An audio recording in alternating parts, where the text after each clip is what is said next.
Here is how to add a zoom in and zoom out effect in CapCut PC.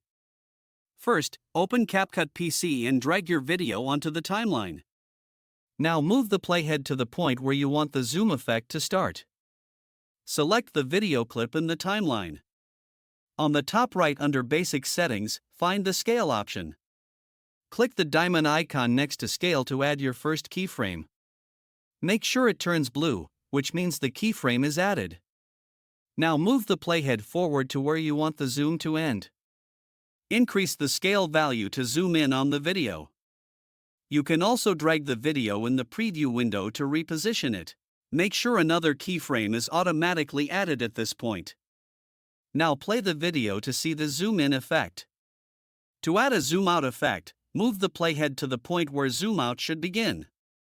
Now decrease the scale value to zoom out.